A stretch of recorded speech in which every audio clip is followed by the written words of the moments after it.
आपका हमेशा से एक ही सपना रहा है, डॉक्टर बनना। कई बार नीट का एग्जाम देने के बाद भी आप गवर्नमेंट कॉलेज क्रैक नहीं कर पाए हैं, कोई और कोर्स में आप जाना नहीं चाहते और एमबीबीएस की प्राइवेट मेडिकल कॉलेज की फीस इंडिया में आप अफोर्ड नहीं कर सकते, तो आज की वीडियो आपके लिए है। नमस्कार, मैं हूं CA Vinita Singh, medical admission expert. India में एमबीबीएस की सीट्स टोटल 1,10,000 के आसपास हैं, गवर्नमेंट और प्राइवेट दोनों कॉलेजेस के मिला के। लेकिन जो नीट के एग्जाम में अपीयर होने वाले कैंडिडेट्स हैं, उनकी संख्या 23 से 24 लाख आ पहुंची है। तो ये तो जाहिर है कि एक इंटेलिजेंट स्टूडेंट को भी गवर्नमेंट मेडिकल कॉलेज में एडमिशन मिलना लगभग नामुमकिन है। यहाँ ब्रिलियंट स्टूडेंट ही गवर्नमेंट मेडिकल कॉलेजेस में एडमिशन पा सकते हैं, और वो भी तब जब मेहनत के साथ साथ किस्मत भी उनका साथ दे। ऐसे में एमबीबीएस अब्रॉड उन स्टूडेंट्स के लिए एक बहुत अच्छी अपॉर्चुनिटी के रूप में सामने आता है, जिनका एकमात्र टारगेट एमबीबीएस करना है। लेकिन एमबीबीएस अब्रॉड के साथ जुड़े हैं बहुत सारे मिथ्स, बहुत सारे कंफ्यूजन और बहुत सारे डाउट्स। आज की वीडियो में हम इन सारे डाउट्स और कंफ्यूजन्स को क्लियर करेंगे और पॉइंट वाइज कंपैरिजन करेंगे एमबीबीएस फ्रॉम इंडिया और एमबीबीएस फ्रॉम अब्रॉड में क्या डिफरेंस है। तो सबसे पहले बात करते हैं कि क्या एमबीबीएस फ्रॉम अब्रॉड की डिग्री जो है वो क्या इंडिया में वैलिड भी है या नहीं। इसको हम एक डेटा से समझ सकते हैं। आज की डेट में इंडिया में 12 लाख से कुछ ज़्यादा डॉक्टर्स हैं जो एनएमसी के पास रजिस्टर्ड हैं। इन डॉक्टर्स में 30% से ज़्यादा, 30% से ज़्यादा ऐसे डॉक्टर्स की संख्या है जिन्होंने अपना एमबीबीएस इंडिया के बाहर से कंप्लीट किया है। तो अब से पहले तो सिचुएशन बिल्कुल क्लियर है कि एमबीबीएस की डिग्री इंडिया में बिल्कुल वैलिड है। लेकिन नवंबर 2021 में एनएमसी ने एक नया गजट नोटिफिकेशन इशू किया, जिसके अकॉर्डिंग उसने कुछ चेंजेस लाए टर्म्स एंड कंडीशंस में कि अब वो ही यूनिवर्सिटीज़ और वो ही कंट्रीज़ यहाँ पर उनकी डिग्री वैलिड होगी एमबीबीएस की, अगर वो एनएमसी के गजट नोटिफिकेशन की 100% टर्म्स एंड कंडीशंस को फुलफिल करते हैं।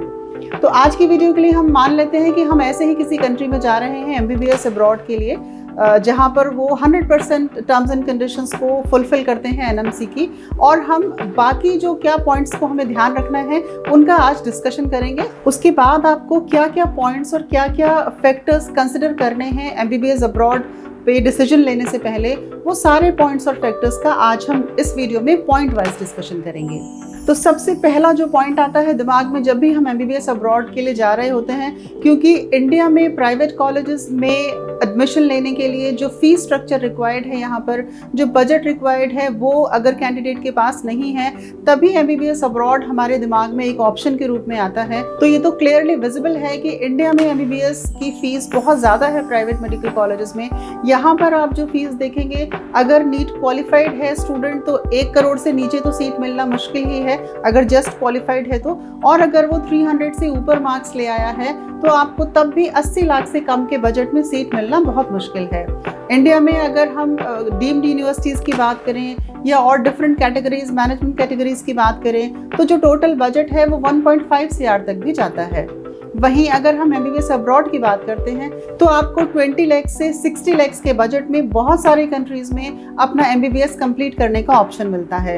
ये डिपेंड करेगा कि आप किस कंट्री को सेलेक्ट कर रहे हैं अपने एमबीबीएस अब्रॉड डेस्टिनेशन के रूप में, तो वहाँ पर कितना बजट लगता है अकॉर्डिंगली ये वेरी करता है। जैसे किर्गिस्तान, कजाकिस्तान या रशिया में आपको 20 लाख से 30 लाख के बीच में भी बहुत सारी अच्छी गवर्नमेंट यूनिवर्सिटीज़ मिल सकती हैं, जहाँ पर आप अपना एमबीबीएस कंप्लीट कर सकते हैं। इस बजट में आपके टोटल एक्सपेंसेस इंक्लूडेड हैं, जैसे कि आपका tuition fees, hostel fees, fooding, आपका इंश्योरेंस और वीज़ा रिन्यूअल वगैरह। वहीं अगर हम जॉर्जिया, बेलारूस, मॉरिशस, मलेशिया की बात करें तो वहाँ पर आपको 30 लाख से 40 लाख के बजट में एमबीबीएस कंप्लीट करने का मौका मिल सकता है। अगर आप नियर बाई कंट्रीज़ में जाना चाहते हैं, जैसे कि बांग्लादेश में भी आपको 30 से 40 लाख के बीच में कंप्लीट बजट में आप अपना एमबीए कर सकते हैं। और अगर आप नेपाल की बात करें तो वहाँ पर लगभग 50 लाख से 60 लाख के बीच में डिफरेंट कॉलेजेस का बजट है। तो आप देख सकते हैं कि इंडिया से एमबीबीएस करने में, प्राइवेट कॉलेज से अगर आप करते हैं तो, और अब्रॉड से एमबीबीएस करने में आपको लगभग 50% का बेनिफिट होता है। इंडिया के कंपैरिजन में बाहर मिनिमम 50% कम फीस आपको देनी पड़ेगी। अब बात करते हैं इंफ्रास्ट्रक्चर की। अगर इंडिया में मेडिकल कॉलेजेस के हम इंफ्रास्ट्रक्चर को देखें तो यहाँ पर बहुत सारे ऐसे कॉलेजेस हैं जो इंफ्रास्ट्रक्चर में बहुत पीछे हैं। बेसिक फैसिलिटीज़ वो सिर्फ देते हैं लेकिन एडवांस फैसिलिटीज़ वहाँ पर अवेलेबल नहीं हैं। चाहे लिविंग कंडीशंस की बात करें हम, चाहे फैकल्टी और हॉस्पिटल के इंफ्रास्ट्रक्चर की बात करें। जबकि अगर आप अब्रॉड में देखते हैं तो बहुत सारे ऐसे कॉलेजेस हैं वहाँ पर जहाँ वर्ल्ड क्लास इंफ्रास्ट्रक्चर अवेलेबल होता है।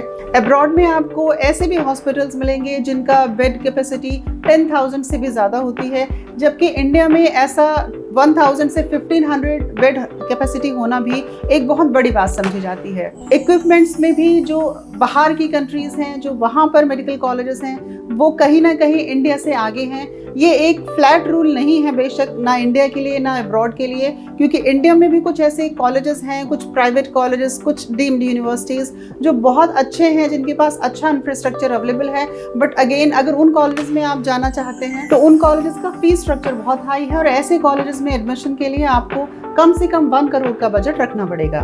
तो हम कह सकते हैं कि ओवरऑल बेटर इंफ्रास्ट्रक्चर के मामले में जो अब्रॉड में कॉलेजेस हैं वो इंडिया के प्राइवेट कॉलेजेस को कहीं ना कहीं पीछे छोड़ देते हैं। नेक्स्ट पॉइंट है क्वालिटी ऑफ एजुकेशन। तो क्वालिटी ऑफ एजुकेशन के लिए हम ये नहीं कह सकते कि वो सिर्फ इंडिया में ही बेटर है या सिर्फ अब्रॉड में ही बेटर है, क्योंकि ये पर्टिकुलर कॉलेज पर डिपेंड करता है। क्वालिटी ऑफ एजुकेशन कॉलेज की फीस पर भी डिपेंड नहीं करती है। तो कई बार आपको ऐसे कॉलेजेस में भी बहुत अच्छी पढ़ाई की सुविधा मिलती है जहाँ का फीस स्ट्रक्चर बहुत कम है। जैसे बहुत सारे गवर्नमेंट कॉलेजेस में तो ये बेनिफिट है ही है। तो आप गवर्नमेंट कॉलेजेस को अब्रॉड के प्राइवेट कॉलेज से कंपेयर नहीं कर सकते, लेकिन कहीं ऐसे भी कॉलेजेस हैं इंडिया में जो बहुत नामी प्राइवेट कॉलेजेस हैं और उनकी क्वालिटी ऑफ एजुकेशन बेहतर नहीं है।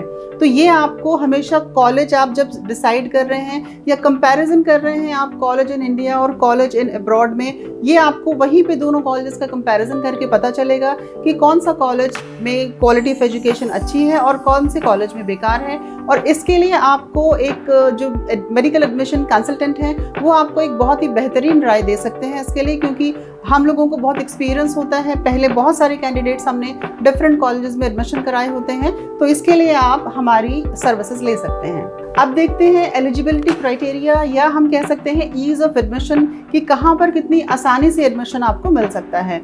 अगर इंडिया की बात करें तो 1,10,000 मेडिकल सीट्स के लिए लगभग 24 लाख कैंडिडेट्स एडमिशन के लिए अप्लाई करते हैं। लेकिन क्योंकि हर कैंडिडेट सारी सीट्स के लिए अप्लाई करने के लिए एलिजिबल नहीं होता, तो हम कह सकते हैं कि यहाँ पर जो एडमिशन का परसेंटेज है वो मुश्किल से 1 से 2% है। यानी अगर 100 बच्चे अप्लाई कर रहे हैं किसी जगह पर एडमिशन के लिए, तो हार्डली उनमें से 2 बच्चों को ही एडमिशन मिलेगा।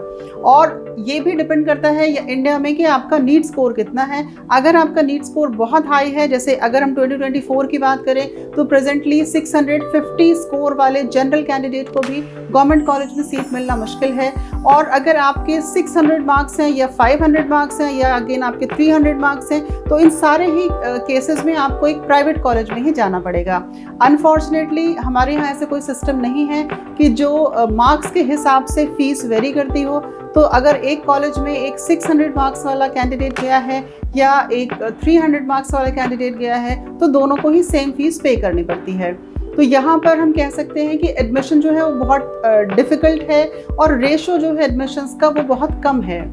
वहीं जब हम अब्रॉड की यूनिवर्सिटीज़ को कंपेयर करते हैं तो जितनी भी एप्लीकेशंस वहाँ जाती हैं, अगर कैंडिडेट एलिजिबल है एज़ पर देयर नॉर्म्स, तो 95% से ऊपर उनका एडमिशन रेट होता है। यानी आपको श्योरिटी है, लगभग श्योरिटी रहती है कि आप जिस यूनिवर्सिटी में अप्लाई करेंगे या जिस कॉलेज में आप अप्लाई करेंगे वहाँ पर आपको एडमिशन कन्फर्म मिल जाएगा। अगर इनटेक की बात करें तो इंडिया में जितने भी कॉलेजेस हैं वहाँ पर 100 से लेके लगभग, ये मैं एक जनरल रेंज बता रही हूँ, 100 से लेके 250 के इनटेक ही होते हैं ईयरली।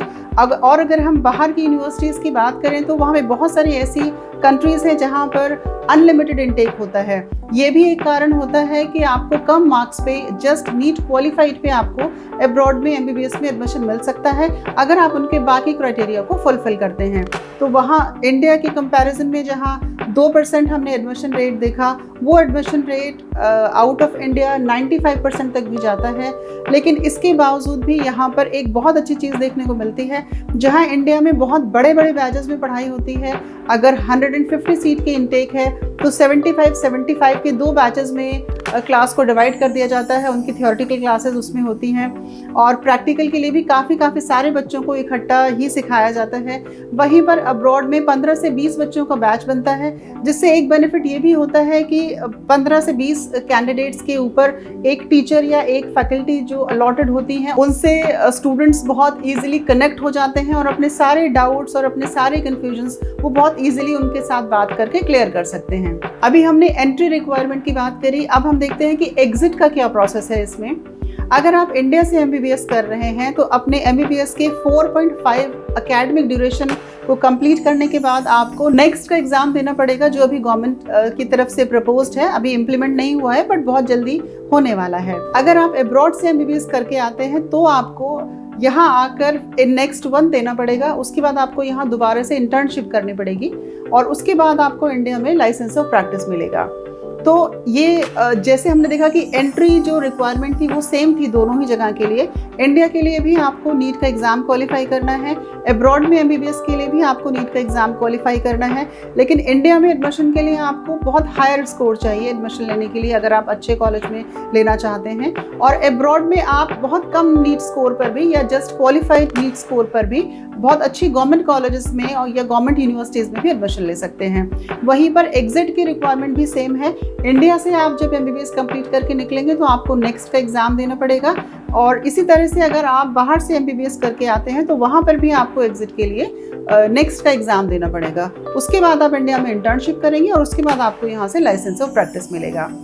इसी पॉइंट से कनेक्टेड है हमारा अगला पॉइंट, जो कि बहुत ही ज़्यादा डिस्कशन में होता है जब भी कोई पेरेंट्स या कोई स्टूडेंट्स बाहर से एमबीबीएस करने का सोचते हैं, वो है कोर्स ड्यूरेशन। तो ये एक ऐसा पॉइंट है जहाँ पर हम कहेंगे कि इंडिया से एमबीबीएस करने में बेनिफिट है, क्योंकि इंडिया में टोटल जो आपका ड्यूरेशन है एमबीबीएस का वो 5.5 ईयर्स का है, जिसमें 4.5 ईयर्स की एकेडमिक पढ़ाई आपकी होती है और 1 साल की कंपलसरी इंटर्नशिप होती है। 4.5 ईयर्स के एकेडमिक्स के बाद आप नेक्स्ट 1 देंगे, फिर आप इंटर्नशिप करेंगे, उसके बाद आप नेक्स्ट 2 देंगे और फर्दर आप चाहे पीजी में जाएं या आप जॉब करें या फिर आप लाइसेंस टू प्रैक्टिस लेके अपनी प्रैक्टिस करें। लेकिन हम जब अब्रॉड से एमबीबीएस करके आते हैं तो हमें पहले वहाँ पर लगभग 6 साल इंटर्नशिप और एकेडमिक कंप्लीट करने के लिए लगते हैं। उसके बाद हम वहाँ से लाइसेंस ऑफ प्रैक्टिस लेते हैं। कुछ कंट्रीज़ में आपको एलओपी लेने के लिए एक एग्ज़ाम भी देना पड़ता है। अगर आप वो एग्ज़ाम जहाँ पर दे रहे हैं तो उसमें भी कुछ टाइम आपका लगता है, तो कई लगभग ऐसा होता है कि 4-5 महीने आपको वो एलओपी लेने के लिए भी लग जाता है। उसके बाद आप वापस आकर यहाँ नेक्स्ट 1 का एग्ज़ाम देंगे और फिर इंटर्नशिप करेंगे। तो इस पूरे प्रोसेस में हम देखते हैं कि बाहर से एमबीबीएस करने में, इंडिया से एमबीबीएस करने में लगभग 2 साल का डिफरेंस आ जाता है। हालांकि कहने को ये डिफरेंस सिर्फ 1 साल का है, क्योंकि 1 साल की आपको एडिशनल इंटर्नशिप करनी पड़ती है, यहाँ पर दोबारा से इंटर्नशिप करनी पड़ती है इंडिया में। लेकिन हम जब प्रैक्टिकली देखेंगे तो आपको वहाँ से लाइसेंस लेने में, देन फिर आपको यहाँ से नेक्स्ट क्लियर करना है उसमें, और फिर इंटर्नशिप करके फिर नेक्स्ट 2 अपीयर करने में, इस पूरे प्रोसेस में कहीं ना कहीं 2 साल का जो एक्सटेंडेड टाइम है वो आपको लग जाता है। तो ये एक ऐसा पॉइंट है जहाँ पर इंडिया से एमबीबीएस करने में बेनिफिट मिलता है। लेकिन जैसा कि हमने इस वीडियो के शुरू में ही आपसे कहा कि एमबीबीएस अब्रॉड का ऑप्शन वही स्टूडेंट्स देखते हैं जो या तो इंडिया में एमबीबीएस गवर्नमेंट कॉलेजेस में क्रैक नहीं कर पा रहे हैं, या उनके पास बजट नहीं है प्राइवेट कॉलेजेस में एमबीबीएस अफोर्ड करने के लिए इंडिया में। तो उस केस में ये एक बेटर ऑप्शन है, आप एमबीबीएस बाहर से करें। आपके लिए अच्छा ये भी हो सकता है कि अगर आपको एक अटेम्प्ट देने के बाद ये समझ में आ जाता है कि आप 2 या 3 अटेम्प्ट ना दें, आपको लगता है कि आप उस लेवल तक नहीं पहुंच सकते कि आप गवर्नमेंट कॉलेज निकाल लें, तो आप अपने फर्स्ट अटेम्प्ट के बाद भी ये डिसीजन ले सकते हैं। उस केस में जो 2 साल का एक्स्ट्रा टाइम आप यहाँ इंडिया में प्रिपरेशन करने के लिए लगा रहे थे, वो टाइम आप बाहर से एमबीबीएस करके आके अपने इंटर्नशिप कंप्लीट करने में, नेक्स्ट का एग्ज़ाम देने में लगा सकते हैं। तो इस तरह से आप अपना जो टाइम ड्यूरेशन का जो एक्सटेंशन है उसको भी कंपनसेट कर सकते हैं। एक और टॉपिक है जो हमारी नज़र में बहुत इंपॉर्टेंट है, पता नहीं कैंडिडेट्स या पेरेंट्स उसको कितना इंपॉर्टेंस देते हैं, वो है एक्सपोजर और पर्सनैलिटी डेवलपमेंट। जब आप इंडिया में रहते हैं तो आप अपने कल्चर में हैं और अपने घर के कंफर्ट में हैं। अगर घर से कहीं दूर भी हैं तो एटलीस्ट सोसाइटी आपकी देखी भाली है, पेरेंट्स का सुपरविजन रहता है, आप अपने फेस्टिवल्स पे घर आ सकते हैं, डिफरेंट सेलिब्रेशंस कर सकते हैं। तो आप अपने उसी माहौल में रहते हैं जिस माहौल में आप बचपन से रहते आए हैं। यहाँ पे पेरेंट्स का अच्छा खासा कंट्रोल होता है स्टूडेंट्स पे और बच्चों पे, और उनके मोस्टली डिसीजन इंडिया में पेरेंट्स ही लेते हैं। जबकि जब आप बाहर पढ़ने जाते हैं तो आप वहाँ का कल्चर देखेंगे कि 17-18 साल का होने के बाद स्टूडेंट्स जो हैं वो सेल्फ डिपेंडेंट हो जाते हैं। वहाँ पे स्टूडेंट ये कोशिश करते हैं कि हम अर्निंग भी खुद करें। हालांकि मेडिकल के केस में वो पॉसिबल नहीं है, लेकिन आप जब फॉरेन के बच्चों को देखेंगे जो वहीं के रहने वाले हैं, तो आप देखेंगे कि वो लोग 17-18 साल की एज में इंडियन स्टूडेंट से बहुत ज़्यादा मैच्योर होते हैं, बहुत ज़्यादा एक्सपीरियंस्ड होते हैं। तो एक जो बेनिफिट, जो कल्चर का बेनिफिट मिलता है, वो इंडियन स्टूडेंट्स जब अपनी कल्चर से बाहर हट के जाते हैं कहीं और, तो एक तो वो मल्टी कल्चरल उनको इन्वायरमेंट मिलता है, क्योंकि जितने भी ऐसे मेडिकल कॉलेजेस हैं वहाँ पर बहुत सारी कंट्रीज से स्टूडेंट्स पढ़ने आते हैं। इसके साथ ही क्योंकि स्टूडेंट को अपने सारे डिसीजन वहाँ पर खुद लेने पड़ते हैं, तो कैंडिडेट की personality as an individual grow करती है। और हम ये मानते हैं कि आप जब किसी भी प्रोफेशनल कोर्स में आप जा रहे हैं तो सिर्फ बुकिश नॉलेज आपके लिए सफिशिएंट नहीं है। अगर आप अपनी लाइफ में कोई बहुत अच्छा मुकाम हासिल करना चाहते हैं या बहुत ग्रोथ अपने करियर में चाहते हैं, तो आपकी पर्सनैलिटी में भी वो चीज़ें इंक्लूड होनी चाहिए। और उसका बहुत अच्छा मौका आपको मिलता है जब आप इंडिया से बाहर MBBS करने के लिए जाते हैं या कोई भी और पढ़ाई करने के लिए जाते हैं। तो इस फैक्टर को भी हम चाहेंगे कि पेरेंट्स और स्टूडेंट कंसिडर करें। तो आज की वीडियो यहीं पे ख़त्म होती है। हम उम्मीद करते हैं कि MBBS अब्रॉड से लेके आपको जो भी डाउट्स या कन्फ्यूजन थे हम इस वीडियो में क्लियर कर पाए। हमारा टेलीग्राम चैनल का लिंक हमने नीचे डिस्क्रिप्शन में दिया हुआ है, जिसमें हम MBBS अब्रॉड से रिलेटेड और नोटिफिकेशंस वगैरह भी इसमें डालते रहते हैं। अगर आपकी कोई क्वेरी है तो आप हमें संपर्क कर सकते हैं स्क्रीन पर दिखाए गए नंबर पर। एडुविन की टीम आपको हेल्प करेगी इंडिया और इंडिया के बाहर दोनों जगह एडमिशन्स के लिए। हम इंडिया में भी सारे स्टेट्स में एडमिशन्स करते हैं और आउट ऑफ इंडिया भी सारी कंट्रीज़ में हम लोग एडमिशन कराते हैं।